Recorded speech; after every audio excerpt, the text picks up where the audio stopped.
송원재 대표님 나오셨습니다. 반갑습니다. 예. 김정숙 여사 타지마을 다루기 전에 김정숙 여사의 딸과 양이네스 앞서 이야기했던 김정숙 여사의 단골 디자이너 양예일 씨의 딸 양이네스와의 금전 거래가 지금 포착이 됐습니다. 상당 액수의 석연찮은 금전 거래의 정황이 포착됐다고 하는데 그게 어떤 내용인가요? 검찰에서 밝힌 것은 300만 원입니다. 예. 지금 문다혜도 자기 페이스북에 300만 원, 고작 300만 원씩으로 올렸다가 지웠거든요. 예. 문제는 이 지금 전주지검에서 수사를 하고 있는 부분이 일부가 공개가 된 겁니다. 예. 여러 차례 청와대에 있을 시절에도 거래가 있었다.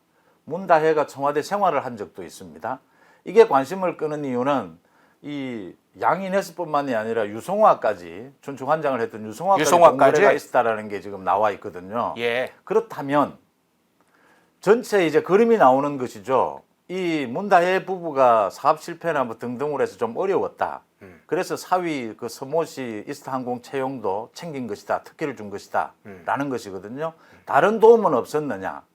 딸이 시집간 딸이 지금 청와대에 들어와서 생활까지 했습니다. 논란이 됐었죠. 그렇죠. 다른 지원을 했구나. 청와대에서. 그 지원을 하는 방식도 양이네스와 유송화가 소속된 이 부서가 다릅니다. 한 사람은 춘추관장이고 한 사람은 총무비서관실이었어요. 예. 총무비서관에 있으면서 지금 제2부속실 일을 한 것이거든요. 예. 청와대 여러 조직이 개입이 됐구나.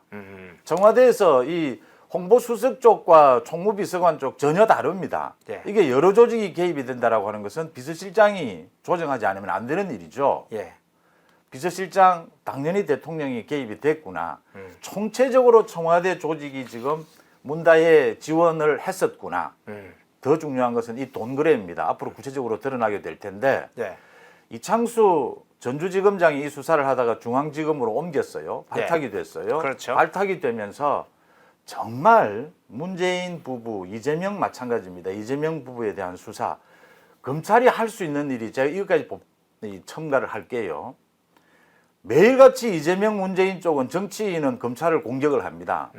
검찰이 할 수 있는 것이라고는 정말 국민들의 알 권리를 위해서 수사 내용 조금 일부를 공개하는 게 검찰이 반박할 수 있는 유일한 무기예요. 예. 이걸 하지 않았다라는 겁니다. 그동안은.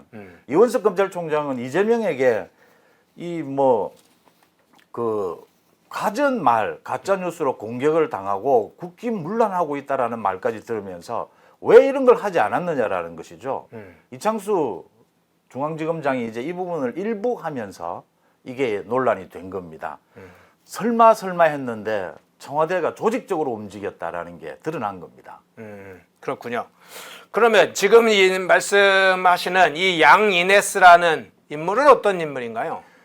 당시부터 문재인 정권 때부터 뭐 굉장히 말이 많이 나왔던 이야기죠. 프랑스 국적이고 김정숙 여사가 사실은 뭐 굉장히 오래 전부터 알고 지내던 그 디자이너의 딸이었다.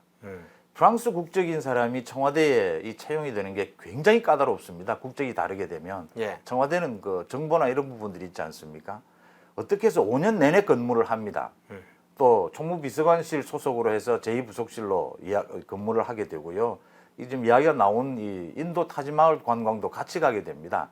인도 타지마을 관광을 가면서 김정숙 여사가 데리고 간 청와대 경호실을 빼고 인물이 13명이었죠. 예. 그 속에는 김정숙 여사가 좋아하는 사람, 정말 가까운 사람이 다 들어 있습니다. 그 뭐 요리사부터 시작했어요. 예. 거기 포함된 사람이었습니다.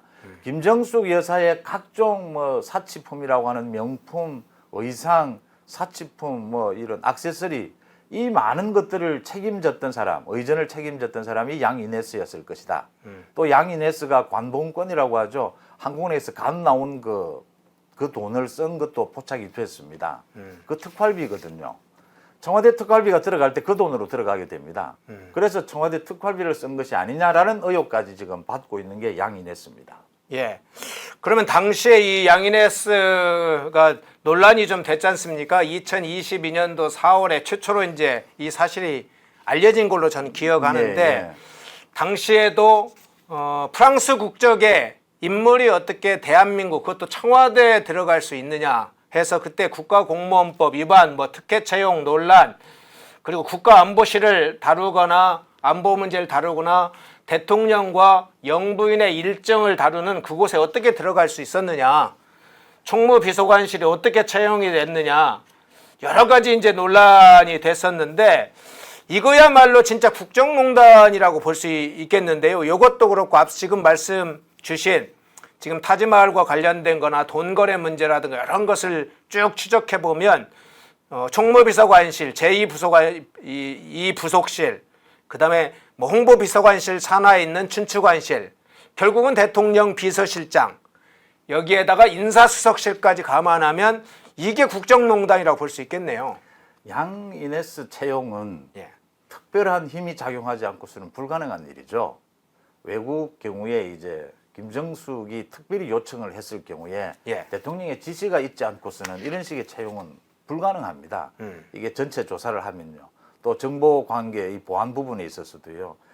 말씀하신 대로 이 부분과 이제 김정숙이 이 인도 타지마할 관광 다녀온 부분, 이 과정을 살펴보면 예. 김정숙의 사치품 옷 이 사는 과정들, 이 모든 게 이제 국정농단이다라고 말씀을 드릴 수가 있는 것이, 이게 한 부서가 개입을 하는 것이 아닙니다. 예. 김정숙을 담당하는 제2부속실만 한 게 아닙니다. 지금 총무비서관, 청와대의 모든 그 재산 살림살이를 다 맡고 있는 게 총무비서관입니다. 그렇죠. 총무비서관, 지금 홍보수석실 모두가 개입이 되어 있거든요. 예. 자, 기억 되돌려 보시면요. 송철호 울산시장 선거 사건 8개 부서가 개입을 합니다. 그렇죠. 이건 비서실장과 대통령이 아니면 불가능한 일입니다. 청와대 구조상. 예. 마찬가지라는 것이죠. 그래서 지금 국정농단이라는 말씀을 하시는 거죠. 이게 한 부서의 김정숙의 힘으로 또는 영부인의 힘으로 뭐 이런 식으로 돌아간 게 아니라는 거죠.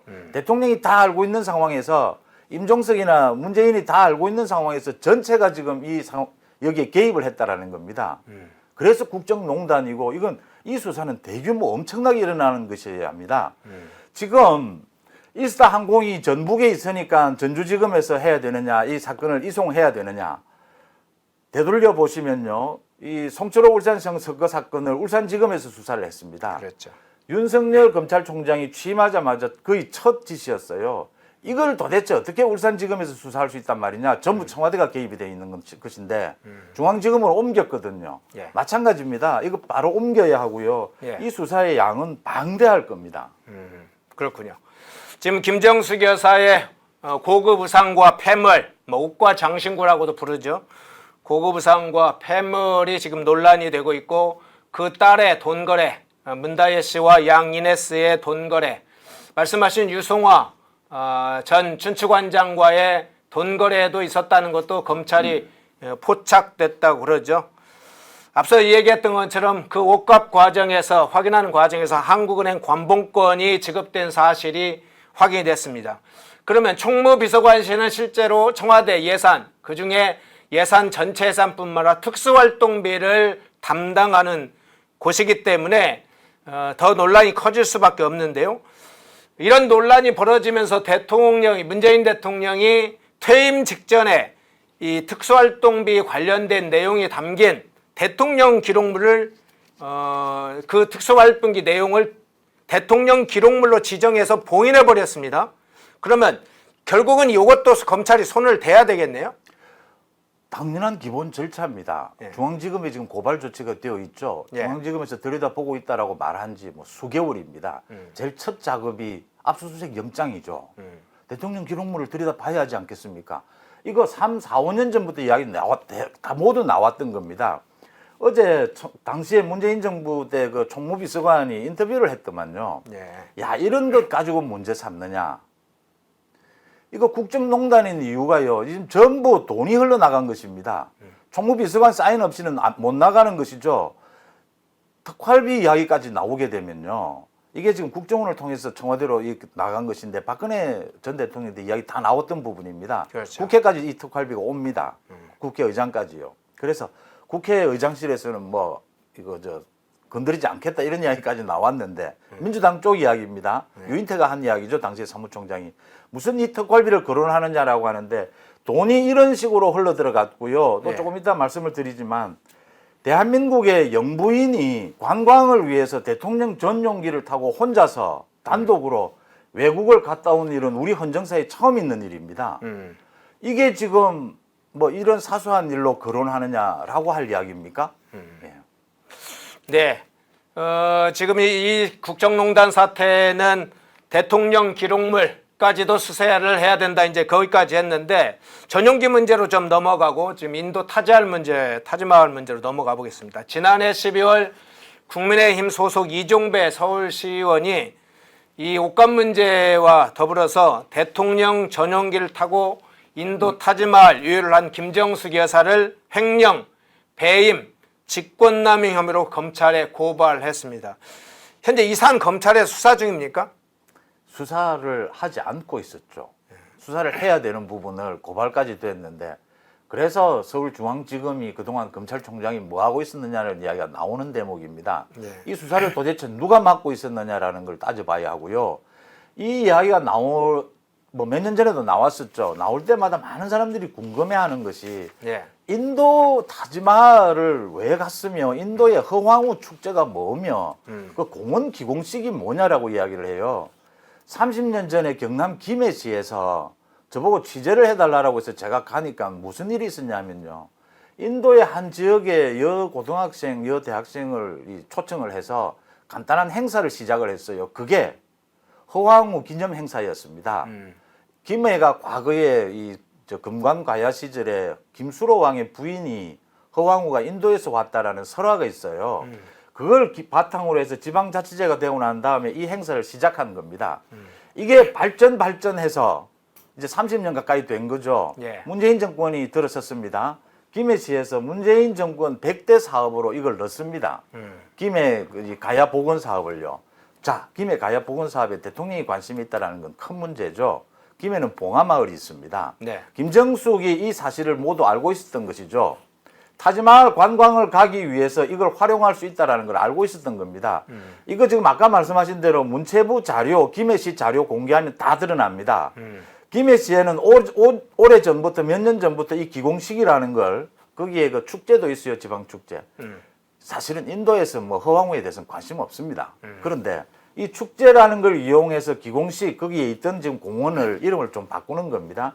이 기공식 때 좀 김해시를 넘어서는 매년 김해시장이 갑니다. 부부가 가기도 하고요.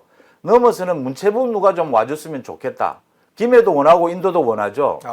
여기에 이런 정도면 대부분 차관 아니면 국장 정도가 갑니다. 공문서는 장관 요청이죠. 근데 장관이 바쁘셔서 차관 이런 식이 되는 겁니다. 외국과의 관계니까요. 김정숙이 여기에 개입을 한 겁니다. 이걸 이용해서 타지마을을 가자라고 된 것입니다.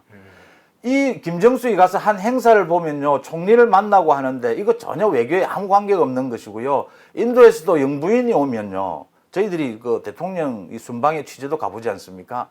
굉장히 부담스러워합니다. 이거 대통령이 직접 오는 것보다 영부인만이 뭐 행사하는 게 더 부담스러운 것입니다. 이게. 그래서 이 인도에서도 굉장히 당황했다라고 하는 것이거든요. 이 문재인이 이런 이야기를 합니다. 첫 사례다. 영부인 단독 외교라고 하는데 네. 영부인 단독 관광의 첫 사례입니다. 문재인이 지금 하고 있는 이야기 전부 거짓말입니다. 총리가 그런 이야기를 했다. 관례적으로 하는 것입니다. 그다음 지금 모두 이 타지마을 관광에 맞춰서 이 계획을 다 짰고 거기에 데리고 간 청와대 사람들은 전부 김정숙과 김정숙 딸과 관계가 되는 개인적인 특수관계들입니다. 그렇게 보시면 되고요. 이런 일이 다시는 되풀이해서는 안 됩니다. 그러기 위해서는 이거 철저히 수사해야 되는 겁니다. 지금 만약에 몇 년 뒤에 또 영부인이든 뭐 남편이든요. 배우자가 혼자서 관광을 다녀오기 위해서 대통령 전용기로 공무원들을 데리고 외국을 간다. 이게 말이 되는 이야기입니까? 외국에 무슨 이런 전례가 있습니까?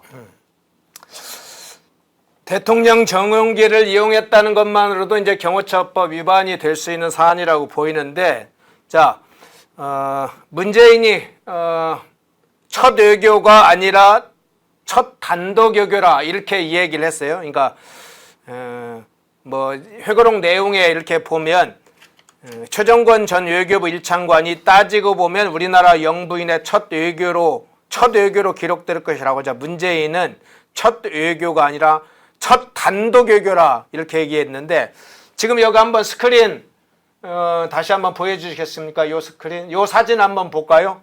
요 사진 지금 뭐 외국에 방문했을 때 그 사진일 텐데, 한번 누가 앞에 가는지 한번 보시죠. 김정숙 여사가 앞에 가고 손을 들고 뒤에 문재인 전 대통령이 뒤따르죠. 이게 순서로 보면 어떻게 돼야 할지 뻔히 알지 않습니까? 그러면 첫 단독외교라는 의미가 영부인이 대통령인가요? 여기 보면 영부인이 대통령이어서 단독외교 요 사진만이 아니라 여러 사진 중에 비슷한 김정숙 여사가 앞질러 가거나 막 이런 사진들이 있습니다. 이게 아마 문재인 정부 때 대통령은 문재인이 아니라 김정숙 여사였나 보죠. 그래서 단독외교라고 고백을 한 거 아닐까요? 영부인 단독 외교라고 하는 것이고요. 제가 참 남의 뭐 부부관계를 이야기하기는 그런데 이게 부부관계, 개인적인 부부관계가 아니고 지금 대통령 부부지 않습니까? 그렇죠. 저건 제가 알기로 있기로는 의전의 문제를 넘어서서요. 경호에도 저게 문제가 생길 거예요. 저 지금 대통령의 동선을 가리는 것이거든요. 뭐 저런 일이 흔히 일어났습니다. 저런 일 다시는 일어나서는 안 되고요. 이 문재인이 나중에도 뭐 그런 말씀이 나올 것이지만 사람 만나는 것도 싫어해요. 예. 그리고 좀 이 청와대 당시에 우리 취재를 해보면 다 아는 것인데 이 부부 관계도 우리 일반적으로 생각하는 것과 좀 달라요. 네. 성격도 굉장히 적극적이라고 하죠. 또 굉장히 사치나 이런 것을 좋아했고요. 또 의상 관련해서 또 전공을 하기도 했어요. 또 뭐 노래도 잘 부르고 춤도 잘 추고요. 뭐 예, 춤추는 모습이 나오네요. 막춤도 추고 그랬죠. 뭐 다 아시는 분은 아시는데 문재인은 성격이 상당히 좀 내성적이죠. 네. 근데 김정숙은 이 외향적인 성격입니다. 그래서 저는 이런 일들이 벌어졌다라고 봅니다. 이거 국정농단입니다. 저는 이 처벌도 중요하지만요. 다시는 되풀이되어서는 안 될 심각한 범죄입니다, 이거.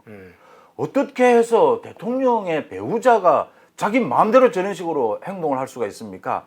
지금 어느 대기업에서요, 동거래도 마찬가지입니다. 대기업의 이 회장 부인이 대기업 부장 보고 야, 돈 얼마 좀 빌려도 그 안 빌려줄 부장이 어디 있습니까? 지금 이런 짓을 벌인 겁니다. 대기업은 그래도 사적 기업이죠. 이건 청와대지 않습니까? 이런 동거래가 있었던 겁니다. 이걸 가지고 문다혜가 지금 어제 뭐 300만 원 가지고 그러느냐. 동거래가 더 훨씬 많았다는 것 아닙니까? 그 다음 자기 그 아들 뭐 이 쓰는 그 인터넷 이 컴퓨터는 돌려달라고 하는데 검찰 수사를 하면요. 제가 이 부분은 지적을 하겠습니다. 예. 그러니까 7, 8일 전입니다. 친문 의원들입니다. 윤건영, 고민정 모두 나서서 국회에서 기자회견을 했습니다. 검찰이 과잉 수사를 하고 있다고 하면서 별의별 사례를 다 이야기를 했습니다. 이렇게 정치인은 검찰을 공격합니다. 매일같이 공격합니다. 이재명도. 검찰이 반격할 수단이 없어요. 그런 적 없답니다. 검찰은. 그런데 검찰이 유일하게 반격할 수단을 하나 마련해 두고 있습니다. 국민들의 알 권리를 위해서 검찰이 일반 국민 수사하는 거 국민들이 알고 싶어 하지도 않습니다. 기자들이 쓰지도 않아요. 정치권, 권력자 이런 사람들에 대한 수사는 국민들이 일부분만이라도 알고 싶어 하지 않습니까? 예. 그걸 공개하는 것은 이게 혐의사실 공표가 아닌 겁니다. 예외 사항으로 두고 있어요. 그 부분을 왜 하지 않느냐라고 하는 것인데 이제 이창수 중앙지검장이 그걸 시작을 한 겁니다. 마찬가지로요. 지난주에도 제가 말씀을 드렸는데 김혜경 그 법인카드 횡령 7개월 넘어가고 있거든요. 이미 수사 다 끝났습니다. 예. 수원지검에서 필요한 부분은 국민들의 알 권리를 위해서 알려야 하는 겁니다. 내용이 뭐라는 걸요. 그렇게 당하고만 있지 말라라고 하는 겁니다. 지금 이재명 조국은 검찰을 없애려고 하고 있습니다. 검찰들이 바보입니까? 반격을 해야 되는 것이다. 네, 김정숙 여사에 대해서 저기 여사 하지 말라고 그러네요. 예, 여사 사실을 하고 싶지는 않은데 우리 앵커님은 하도 점잖으시기 때문에 예, 할 언론에 기고된 김정숙에 대한 평가를 한번 좀 제가 내용을 살펴보겠습니다. 이렇게 언론의 평론가가 글을 썼어요. 자, 들어보시죠. 김정숙은 역대 최악의 영부인이 확실해졌다. 프란체스카, 유경수, 이순자, 김옥숙, 손명순, 이호, 권영숙, 김윤옥 등 어떤 대통령 부인들도 김정숙과 같은 탐욕과 사치를 즐기진 않았다. 대통령 남편보다 앞서서 걸으며 손을 흔들고 국민 세금으로 온갖 의상과 장신구를 착용하지 않았으며 자기 버킷리스트 실현을 위해 대통령 전용기를 타고 관광 다녀오는 건 꿈조차 꾸지 못했다. 김건희는 이런 김정숙에 비하면 양반이다. 김건희가 어디 김정숙처럼 국민 세금으로 전 세계의 나라들 구경을 다니고 명품 옷을 사입었는가, 이렇게 평론가가 직격을 했습니다. 자, 이어지는 중앙일보 논설위원 남정호 씨의 책에 실린 글을 볼까요? 그 책 이름은 김정숙 버킷리스트의 진실한 책입니다. 이렇게 적혀 있습니다. 남편과 떨어져 개인 시간만 나면 현지 한국인들을 격려하려 했던 전임 영부인들과는 달리 김정숙 여사는 틈만 나면 미술관, 박물관에 가거나 해외 명승지를 돌아다녔다. 김정숙에 대한 이런 평가인데 어떻게, 김정숙 평가 어떻게 보세요? 문재인이 그 회고록에서 이런 이야기를 합니다. 외국을 가게 되면 대통령 부부에 대해서 자기들의 그 관광지를 홍보하기 위해서 예. 자주 가자라고 이야기한다. 그래서 들르는 경우가 있다라고 이야기하면서 이집트 피라미드 이야기를 했어요. 예. 김정숙은 지금 대통령의 일정, 그 외국 방문 순방 일정까지 바꿔가면서 자기 관광을 했다라고 해서 버킷리스트가 이야기가 나왔던 것이죠. 예. 그럴 경우 있습니다. 그런데 굉장히 자제합니다. 지금 이 논평처럼 그 미국을 가나 어디를 가나 우리 교포가 다 있거든요. 그 교포들이 다 쳐다보고 있는 겁니다. 행사를. 지금 기자들도 따라가고 다 보고 있고요. 그 현지의 외교관들 다 보고 있는 것입니다. 대통령이 아닌 대통령 배우자가 따로 어떻게 움직인다라고 하면 이게 굉장히 복잡한 문제입니다. 인사치레로 모두 이야기합니다. 피라미드 한번 들러주시죠. 뭐 어디를 가나요? 이야기합니다. 그런데 모두 이 자제를 합니다. 말씀드린 대로 예산이 쓰이는 부분이고 오해를 받게 됩니다. 그다음 현지에서 김정숙의 저 타지마할 관광처럼 저 인도에서 비아냥거리지 않겠습니까? 저 한국이란 나라 참 이상한 나라네. 뭐 우리는 장관만 호도 대단한 것이었는데 김해 시 행사였습니다. 예. 그런데 지금 차관만 오도 대단한 것인데 갑자기 영부인이 온다? 뭐 때문에 오지? 난리가 났던 겁니다. 예. 이런 지금 나라 망신을 하고 있는 것이죠. 문재인이 그 이야기하고 있는 것은 만약 문재인이 그렇게 생각하지 않겠지만 그렇게 생각하고 있다면 굉장히 문재인이 착각하고 있는 겁니다. 문재인은 외교를 모르는 겁니다. 혼자 밥 먹는 이유가 있는 것이죠. 거기에서 인사치레로 그냥 하는 이야기입니다. 외국에. 우리도 그렇게 하지 않습니까? 그런데 거기에 인사치레를 한다고 해서 거기 가지 않습니다. 그런데 김정숙은 다 다닌 겁니다. 문재인은 다 다니고 있는 것을 수수방관한 것이죠. 오히려 지원한 것이죠. 대통령의 권력이 아니면 저게 가능한 일입니까? 그렇죠. 자, 회고록에 담긴 내용 중에 한 가지만 다른 주제를 다뤄보겠습니다. 이건 외교와 관련된 문제인데 문재인 대통령 회고록에 이런 내용이 있죠. 혼밥에 관한 논란의 문제도 다뤘습니다. 그런데 문재인 회고록에서 이렇게 이야기했습니다. 미국 오바마 대통령이 베트남에 갔을 때 쌀국수집을 방문해서 서민적인 음식을 먹었던 사례를 이야기를 합니다. 그러면서 자신은 혼밥에 대해서 이렇게 얘기합니다. 그것이 현지에서 매우 좋은 평가를 받아서 지금도 중국 식당에서는 그때 내가 먹은 음식이 문재인 아침 세트라는 메뉴로 만들어져 많이 팔리고 있다. 이렇게 이야기합니다. 그러면서 이어집니다. 처음 외교 무대에 나가면 낯설고 서먹함이 있지만 나는 그런 어려움이 거의 없었다 할 정도로 해외 정상들이 친근하게 다가왔다. 아, 그렇군요. 해외 정상들이 친근하게 다가왔다. 그래서 처음 외교 무대에 나가면서 별로 어색하지 않게 다른 정상들과 쉽게 교류할 수 있었다. 자, 사진, 저 혼밥 사진 뜹니다. 그 다른 사진 한번 보여주시겠어요? 외교 무대에 나갔을 때 문재인 부부 또는 문재인이 어떻게 서 있는데 저 혼자 서 있네요. 다른 외교 정상들은 다른 국가 정상들하고 지금 이야기를 하고 있는 사이에 문재인이 혼자 서 있네요. 또 다른 사진 있습니까? 네. 저 아마 사진을 찍는데 각국의 정상들이 저게 G20 회의였는지 확인은 정확히 안 됩니다만 G20 회의였을 가능성이 있겠네요. 자, 다른 국가 정상들은 대부분 각기 이야기를 하고 있는데 문재인 부부만 따로 있고 여기도 그렇죠. 그런데 문재인은 이렇게 앞서 얘기했던 해외 정상들이 친근하게 다가왔다. 외교 무대에 나가면서 별로 어색지 않게 다른 정상들과 쉽게 교류할 수 있었다고 이 얘기를 했네요. 어떻게 보세요? 막 웃음이 나오시죠? 네. 바이든이 그 윤석열 대통령을 보고 저 멀리에서 뛰어오는 건요. 예. 그때 그 회의에서 말씀이죠. 이제 그런 것들이 진심이고요. 노무현 전 대통령이 문재인은 정치를 하지 말라라고 이야기한 것에 저는 여러 가지 이유 중에 가장 큰 게 저거라고 봅니다. 네. 문재인은 사람을 만나는 걸 싫어해요. 기본적으로. 또 사람들과 대화하는 걸 싫어하고 또 영어를 잘 못합니다. 가장 기본적인 영어도 잘 못합니다. 사실 영어를 잘 한다라고 해서 외교 정상들끼리 이 통역 없이 외교하는 건 영어로 이야기하는 건 위험한 겁니다. 그런데 기본적인 건 하거든요. 근데 안 되기 때문에 또 그런 걸 하는 걸 좋아하질 않아요. 일본 대사관에서 그 뭐 한낮을 혼자 있었다는 것 아닙니까? 이 정상 외교를 나가면 기자들도 있고 하기 때문에 외국에서도 있기 때문에 촘촘하게 이 일정을 짭니다. 예. 근데 그 일정을 짜는 걸 싫어해요. 그러니까 저런 일이 벌어지는 겁니다. 그리고 말을 안 하니까 지금 뭐 다른 사람들도 할 이야기가 없는 겁니다. 그리고 다 정상들끼리 특별한 경우 아니고 정상들끼리 얼굴 붉히고 욕하는 경우는 없습니다. 다 웃어줍니다. 다 옆에 있으면 악수합니다. 그걸 자기는 편하다고 생각하는 거예요. 예. 자기 가만히 놔두니까 편한 거죠. 저걸 외교라고 생각하는 겁니다.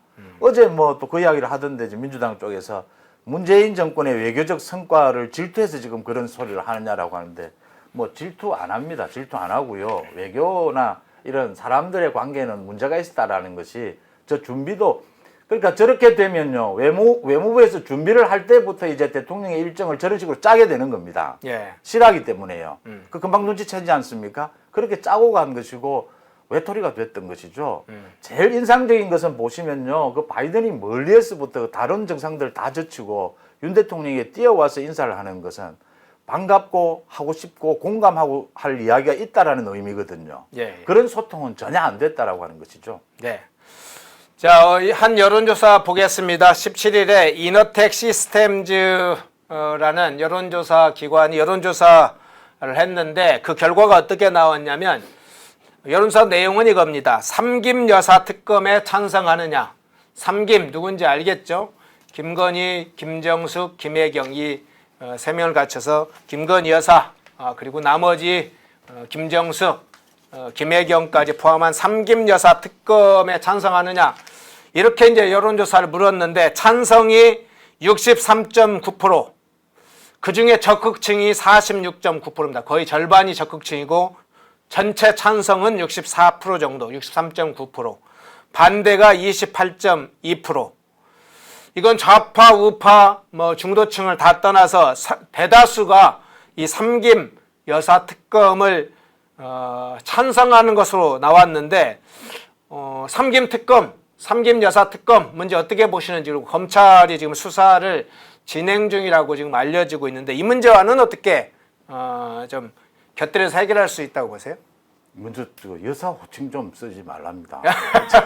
이거 뭐 저는 안 씁니다. 근데 우리 앵커님은 좀 전에 써서 예. 특검요. 그 김정숙, 김혜경 삼김 특검 하니까 민주당에서 쑥 들어가서 참 좋습니다. 네. 삼김 특검요. 그런데 제가 지난주에도 말씀드렸다시피 이게 성격이 다릅니다. 김정숙 건은 특검해야 되는 겁니다. 권력형 비리입니다. 이거 수사를 중앙지검에서 제대로 하지 않고 있기 때문에 특검해야 되는 것입니다. 특검은 검찰 수사를 하고 난 다음에 특히 수사를 하기 힘든 권력형의 경우에 하는 것입니다.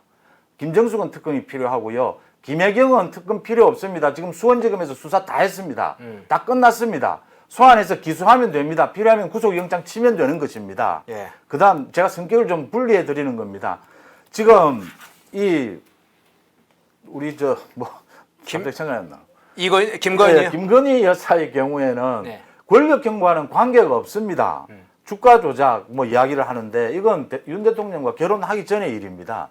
지금 필요한 수사가 있으면 수사해서 끝내면 되는 것입니다. 그다음 뭐 가방을 받은 부분 있잖아요. 이 가방을 받은 부분은 권력하고 아무 관계가 없습니다.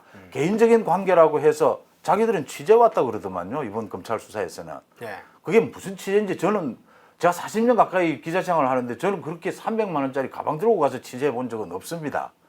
가방을 놓고 간 거예요. 지금 이게 권력형과 아무런 업무 연관성도 없는 것입니다. 이건 중앙지검에서 필요한 수사를 해서 끝내면 되는 부분입니다.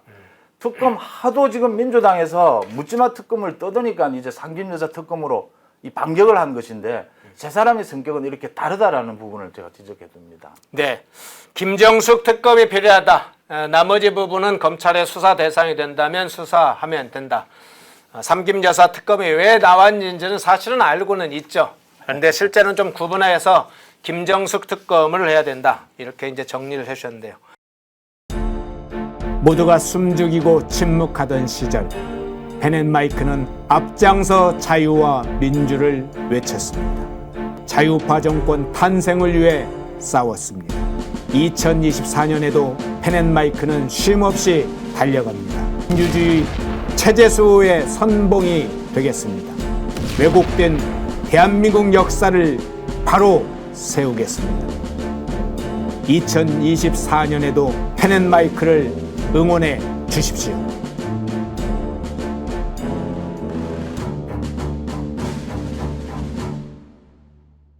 인터넷 검색창에 펜앤마켓을 검색해 주세요. 펜앤마켓은 펜앤드마이크 구독자분들을 위한 종합 쇼핑몰로 좋은 상품으로 온라인 최저가를 목표로 하는 마켓입니다. 많은 관심과 사랑 부탁드립니다.